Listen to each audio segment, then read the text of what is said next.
Fala, meus queridos, professor Rian aqui na área, e voltamos com a segunda parte daquele vídeo já iniciado, que está no outro vídeo, desse conteúdo já iniciado no outro vídeo, que é a parte 1, onde a proposta aqui é fazer a revisão de alguns conceitos de genética humana aplicados a concursos públicos, resolvendo questões.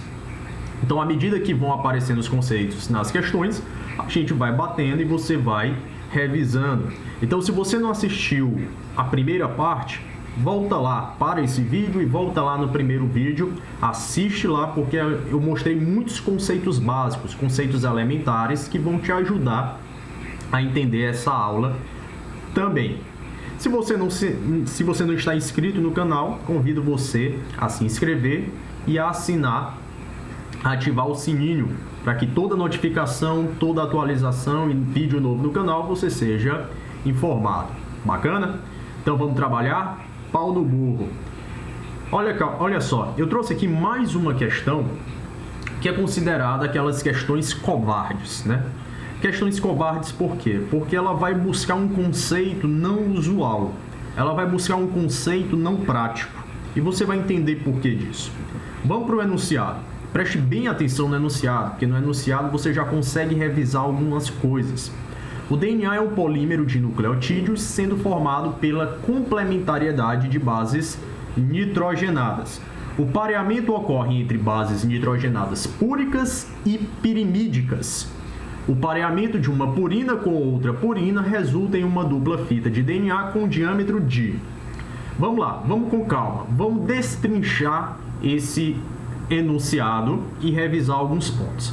Na aula passada, na parte 1 desse vídeo, eu mostrei para vocês o que é um nucleotídeo. O nucleotídeo é a menor unidade que forma os ácidos nucleicos. O nucleotídeo ele é formado de 3 partes. Ele é formado de um fosfato, de uma pentose e de uma base nitrogenada.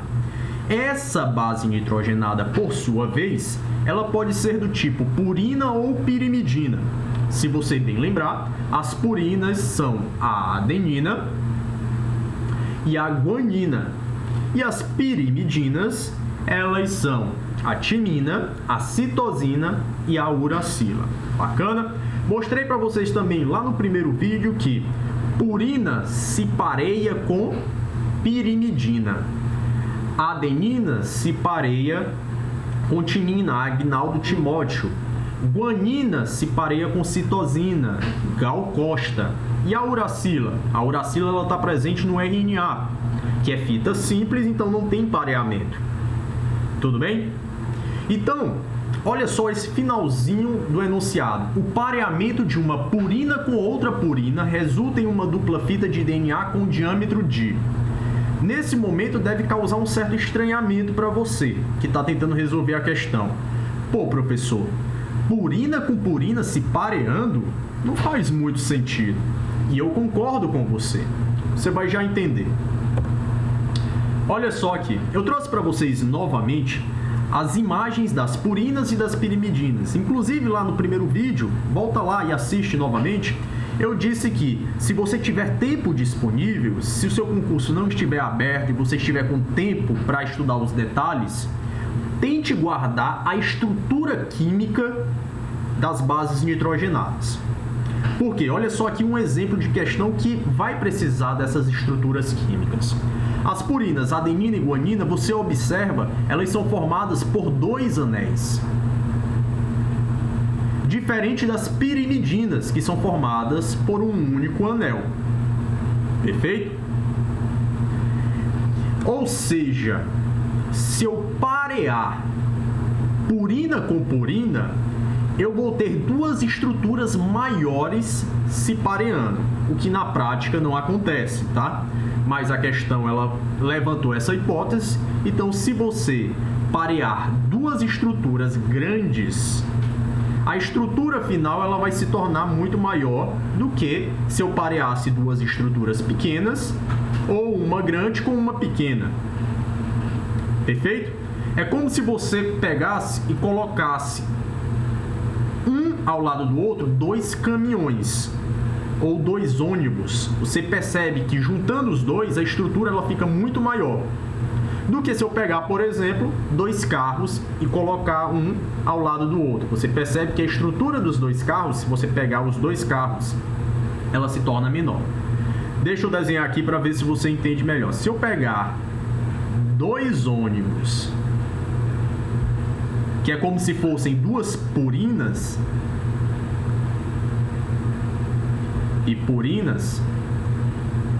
e colocar um do lado do outro, essa distância ela é maior do que se eu pegasse, por exemplo, dois carros. E no final das contas, é isso que a questão queria que você soubesse. Não é covarde? Bem covarde, tá? E aí eu aproveito para já, aproveitando o ensejo, né, desse tema um pouco mais aprofundado, para lembrar vocês de alguns conceitos básicos lá da descoberta da estrutura do DNA por Watson e Crick. Eles determinaram o quê? Como foi que eles souberam? Na verdade, deixe-me corrigir. Eles não descobriram o DNA, eles elucidaram a forma como o DNA se organizava. O DNA já era conhecido, a estrutura, as moléculas já eram conhecidas. Agora, como aquilo era organizado é que era um grande mistério resolvido por Watson e Crick. Então, através de modelos macroscópicos, né? Existe até uma imagem icônica, né, do Watson e Crick lá vendo a estrutura de DNA, do tamanho deles. Eles observaram que a cada volta completa, porque lembre-se que ele é uma dupla hélice, né, o DNA. A cada volta completa, você tem ali a organização de 10 nucleotídeos. Então, cada volta da hélice significa 10 nucleotídeos se pareando nas duas fitas.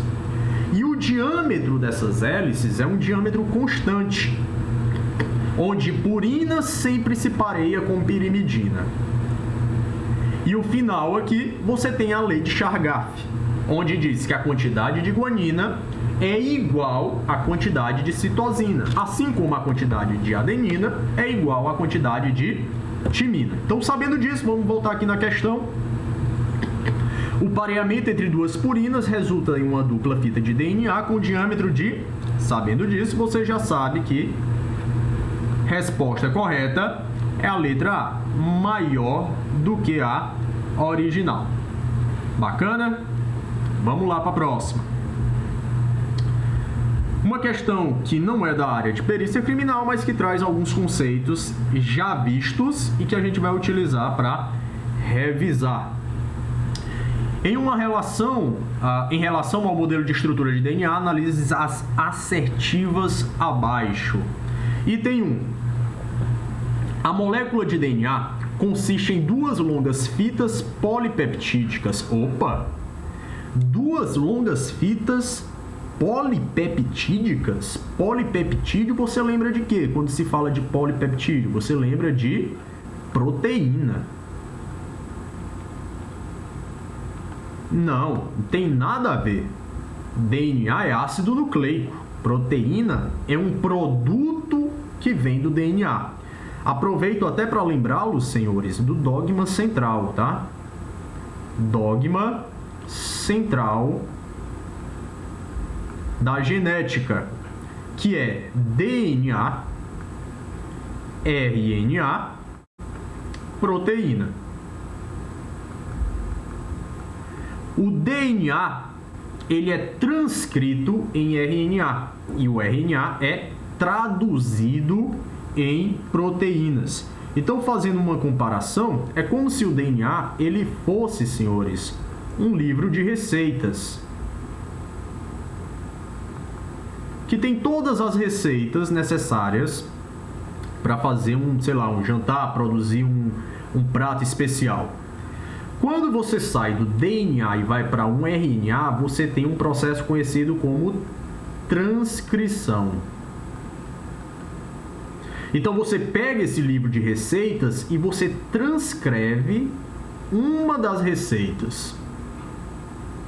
transcrição, transcrever, o RNA, ele carrega essa mensagem. Mensagem para quê, professor? Mensagem essa que será traduzida, tradução, e vai construir, então, determinada proteína. E essa proteína vai desempenhar um papel biológico, uma função biológica no seu corpo. Perfeito? Ou seja, DNA não tem nada a ver com fita polipeptídicas. Item 2. Os nucleotídeos do DNA são compostos por açúcar de 5 carbonos, deoxirribose ou desoxirribose, dá no mesmo, ligado a um único grupo fosfato e a uma base nitrogenada, que pode ser adenina, citosina, guanina ou timina. Perfeito. Item correto. Você precisa lembrar que a pentose é um átomo com 5 carbonos. Você precisa lembrar que ela sim só está ligada a um único grupo, lembra lá, né? Ligada a um único grupo fosfato. Perfeito? A forma como... Terceiro item, então aqui está correto, né? Terceiro item, a forma como nucleotídeos estão ligados confere uma polaridade química à fita, indicada pela denominação das extremidades 3' e extremidades 5'. Também está correto. Nós falamos sobre essa questão das extremidades 3' e 5' lá no primeiro vídeo, na parte 1 dessa aula, onde eu expliquei para vocês que elas são antiparalelas. Então, se uma fita começa em 3', vai terminar em 5'. A fita na qual ela está pareada, ela vai ser antiparalela, ou seja, aqui vai começar 5' e aqui vai terminar 3'. Você não terá duas extremidades se pareando, duas extremidades 3' se pareando e nem duas extremidades 5' se pareando. Ok? Agora que eu lembrei que eu estou desenhando embaixo da minha imagem, né? Perdoe-me. Deixa eu desenhar aqui para vocês entenderem o que eu estou falando. Você tem uma dupla fita. Uma das fitas começa com 3', termina em 5'. A fita na qual ela está pareada também vai ser 5', 3'. Mas se aqui é 3', a fita pareada dela vai ser 5'. Se aqui é 3', a outra extremidade é uma extremidade 3'. A isso nós chamamos da propriedade antiparalela das fitas de DNA. Ok? E o item 4, cada fita da molécula de DNA contém uma sequência de nucleotídeos que é exatamente igual à sequência de nucleotídeos da outra fita. Não, né? Claro que não. Elas vão se parear de forma complementar. O que é que isso quer dizer, professor? Quer dizer que se você conhecer a sequência de bases nitrogenadas de uma fita, você saberá a sequência da outra fita. Mas isso não quer dizer que elas vão ser iguais. Aliás, nem dá para ser igual. Ok? Como assim, professor? Vamos lá. Se em uma fita você tem AGC, na outra fita você sabe por complementariedade que Agnaldo Timóteo, Gal Costa. Tá vendo? Eles se complementam. Então, não quer dizer que são exatamente iguais à sequência da outra fita. Item 2 e 3 corretos. Marque o gabarito B. Perfeito? Questão boa aqui da Polícia Científica lá do Distrito Federal. É uma das provas que costuma contextualizar bem as suas questões e que são fontes de muito aprendizado enquanto você está estudando e resolvendo elas. Perfeito? Então vamos lá. Considere hipoteticamente que em uma amostra de DNA retirada do tecido humano, encontrada em uma cena de crime, a adenina constitui 16% do total. Imagino que do total dessas bases nitrogenadas, dessa fração de DNA que foi achada. Nesse caso, a proporção relativa às bases nitrogenadas esperadas nessa amostra de DNA é de... Vamos lá, com os conceitos que nós já vimos. neste vídeo e no vídeo passado. Se você tem 16% de adenina, pela lei de Chargaff, a quantidade de adenina é igual à quantidade de timina, não é isso? Ou seja, timina terá também 16%. 16 com 16 dá 32%. O que falta para os 100%? Falta 68%, né? Para fechar os 100, precisa de 68%. Se 32% é adenina com timina, e você sabe que o DNA é composto de adenina, timina, guanina e citosina, então guanina e citosina vai ser o que? Os 68%. Perfeito? Pegou o raciocínio? Se eu sei a quantidade de uma base nitrogenada, 16% de adenina, eu posso dizer que terei 16% de timina, lei de Chargaff. A quantidade de adenina é igual à quantidade de citosina, de timina. Adenina e timina fecham 32%. O que sobra é de guanina com citosina, 68%. Ou seja, gabarito, letra E, 68% de guanina com citosina. Perfeito?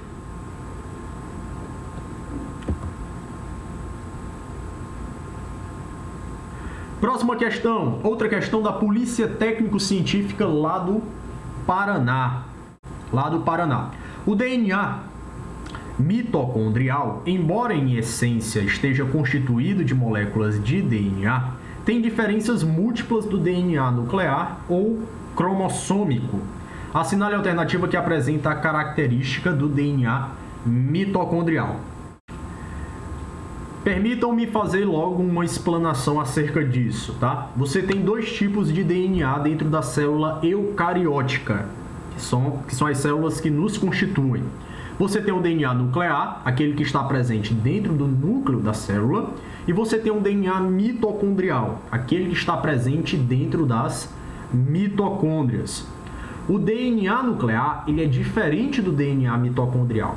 Você vai ver no vídeo passado, na parte 1, que teve já questão onde dizia que ele era igual.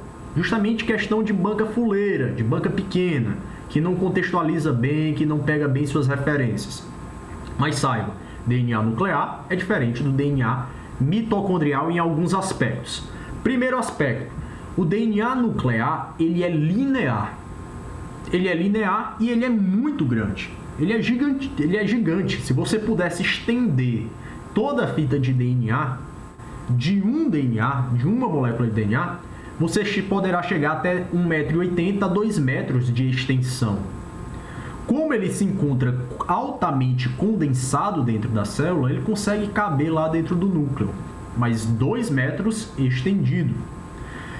Esses 2 metros acumulam em si em torno de 3,3 bilhões de pares de bases, ou seja, muita informação genética. Diferente do DNA mitocondrial, esse é bem menor, e além de ser menor, ele é circular. Acumula em torno de 16 mil pares de base. Além disso, qual é a diferença? E isso é um ponto importantíssimo que você precisa levar, muito cobrado em questões de concurso da área de perícia. O DNA mitocondrial, ele é de origem materna, ele é de origem matrilinear. O que isso significa? Significa que o DNA que você tem nas mitocôndrias das suas células, eles vêm 100% da sua mãe. Eles não são uma mistura do material genético do seu pai com o material genético da sua mãe, como acontece lá no DNA nuclear. Não, eles são somente de origem materna. Professor, e qual a explicação para isso? A explicação para isso é a fecundação, né? Você tem o óvulo encontrando o espermatozoide. O espermatozoide, você lembra, ele é formado por uma cabeça uma parte intermediária e uma cauda. E essa cauda, ela é móvel, né? Por isso que ele agita e consegue direcionar o espermatozoide em direção ao óvulo. Nessa peça intermediária aqui,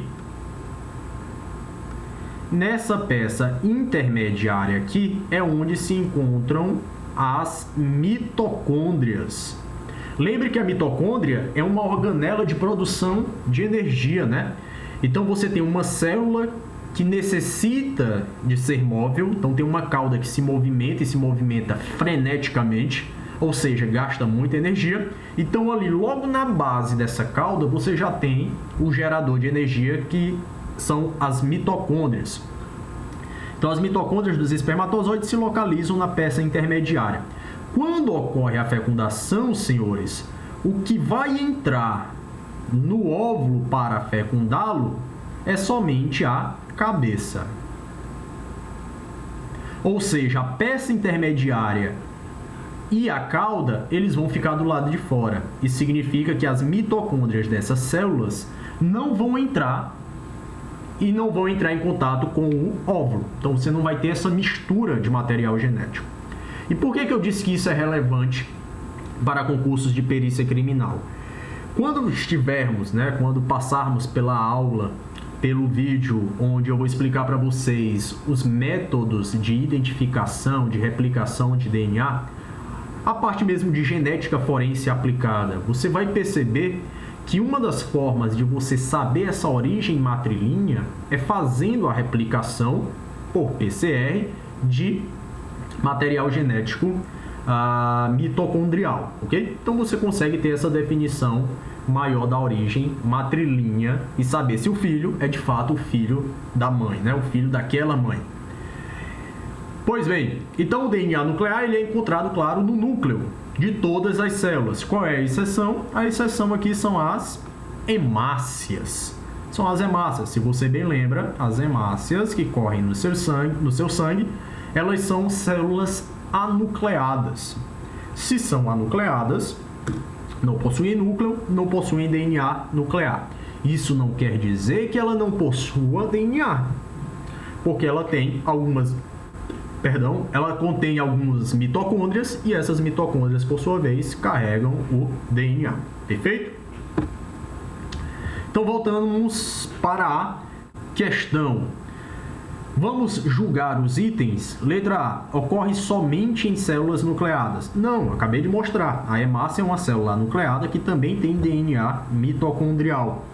Letra B. Ocorrem somente 2 cópias em cada célula. Pô, fala sério, né? Nada a ver. Você só tem 2 mitocôndrias por célula? Não é, né? Letra C. Ocorrem centenas de cópias em cada célula. Vamos deixar isso aqui em stand-by. Letra D. Não se pode localizar em hemácias. Acabei de dizer que as hemácias sim possuem mitocôndrias. Então tá errado. E letra E. Permite a identificação somente de gerações próximas de ambas as linhas. Opa, ambas as linhas não. Permite a identificação de gerações próximas da linhagem materna. Somente materna. Perfeito? Então, por eliminação, você chega no gabarito letra C. Bacana? Você pode sim, ali no momento da prova, ficar em dúvida aqui com centenas. Pô, será se é centenas? Será se eu tenho centenas? Tá, vai eliminando as outras e você vai ver que a questão vai considerar essa item como correto. Bacana? Adiante. 7ª questão. Assinale a alternativa que indica o nome de uma sequência de 3 nucleotídeos do DNA ou de RNA que especifica um único aminoácido. Bacana, questão que a gente vai aproveitar bem para revisar alguns conceitos interessantes. Vamos passar aqui. Já expliquei para vocês a diferença entre DNA e RNA. Não vou bater nisso novamente. O que eu ainda não falei para vocês é que você tem 3 tipos de RNA. Você tem o RNA transportador, o RNA ribossômico e o RNA mensageiro. O RNA transportador, ele tem esse nome por quê? Porque ele vai transportar, né? Transportador ele deve transportar. Mas vai transportar o que, professor? Vai transportar um aminoácido. Um aminoácido. Lembra que eu disse que o RNA vai ser traduzido em uma proteína, vai formar uma proteína, vai montar uma proteína? Então, quem vai trazer as peças para montar esse quebra-cabeça é o RNA transportador. Quem vai dizer quais peças devem ser montadas e em qual sequência deve ser montada será o RNA mensageiro, porque ele vai trazer uma mensagem que vai ser lida. Lida por quem, professor? Pelo ribossomo. A organela que vai ler a mensagem, vai chamar os RNAs transportadores e vai montar a proteína. O ribossomo, por sua vez, é constituído de RNA ribossômico. Então aqui eu trouxe para vocês uma imagem que mostra o RNA transportador. Falei já até em momentos anteriores, no vídeo passado.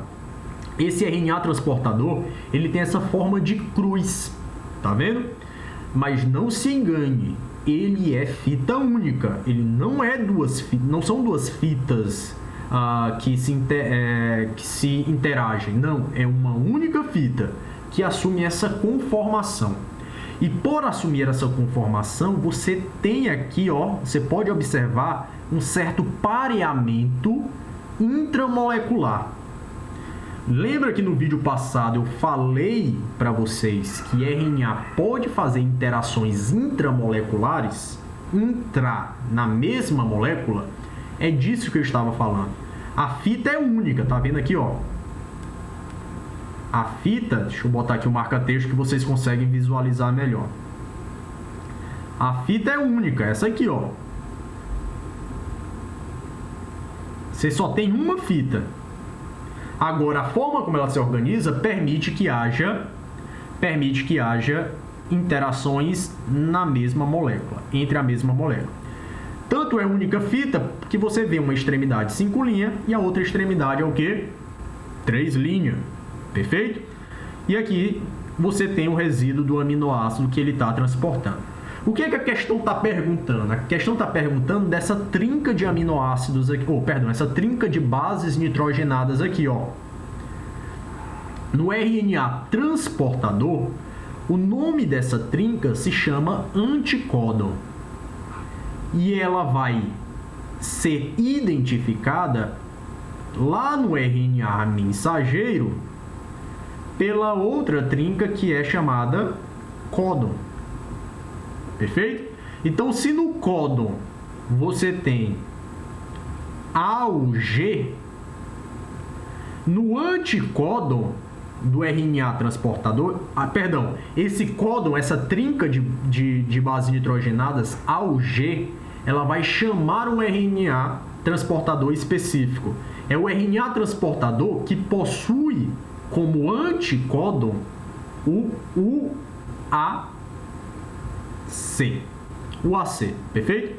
Que então eles vão se complementar. Lembra disso? Deixa eu apagar aqui.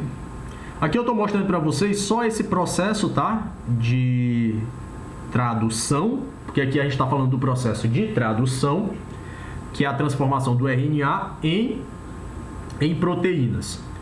Então você observa que nesse processo você tem o RNA mensageiro, aqui em vermelho, você tem o ribossomo, e esse ribossomo ele é formado de duas subunidades, uma subunidade menor e uma subunidade maior. Primeiro se liga a subunidade menor no RNA mensageiro, depois começa o processo de tradução. Você tem inicializadores, trincas, códons que vão iniciar o processo. A UG é um deles. Vai chamar o RNA transportador específico para esse códon, que tem o UAC. Vai parear, deu match. Então chama o restante da casinha, chama a subunidade maior do ribossomo. Fechou essa subunidade, a mensagem vai continuar sendo lida para o próximo códon. para a próxima trinca de bases nitrogenadas. E assim você vai montando a proteína. Lembrou disso? Beleza. Outra coisa que você não pode esquecer, filho, a questão das subunidades, tá? Deixei até aqui uma imagenzinha para você lembrar. Nas células eucarióticas, a subunidade maior ela é chamada de 60S, enquanto a subunidade menor é a 40S. Quando você junta o ribossomo nessas duas subunidades, você tem uma organela de 80S. Pelo amor de Deus, não vá fazer uma somatória 60 com 40 dá 100S. Negativo, tá? Esse S, 60S, 40S, é uma determinação de tempo, tá? É o tempo de sedimentação lá na experimentação feita para isolamento de ribossomos. Não é nada que você tenha que somar, não. Isso aqui você tem que aprender mesmo. Eucariótico é 60S, 40S. O ribossomo como todo tem um potencial de sedimentação de 80S. Já nos procariotos, e isso aqui talvez seja mais familiar para você que é farmacêutico, porque a farmacologia dos antimicrobianos bate muito em cima disso aqui, né? Macrolídeos e outras classes. Você tem nos procarióticos, bactérias, por exemplo, 30S sendo a menor subunidade e 50S sendo a maior subunidade. Juntando os dois, o ribossomo procariótico tem a sedimentação de 70S. Bacana? Vamos voltar na questão. Então, assinale a alternativa que indica o nome da sequência de 3 nucleotídeos do DNA ou de RNA que especifica um único aminoácido. Veja que não é uma questão muito bem elaborada, tá? Se tivesse aqui uma alternativa anticódon, já anularia a questão, tá? Mas como aqui não fala de anticódon, só tem códon, vai nele mesmo, ok? Bota pra frente. E assim, pessoal, a gente vai encerrar mais esse vídeo. Daqui a pouco nós colocaremos no canal o próximo vídeo com a continuação dessas questões. E reforçando, não se esqueça de inscrever-se no canal, ative o sininho, coloca aí nos comentários a sua dúvida ou então o seu, compartilhando a sua experiência, os seus estudos. E a gente se vê no próximo vídeo. Até mais. Tchau, tchau. Valeu.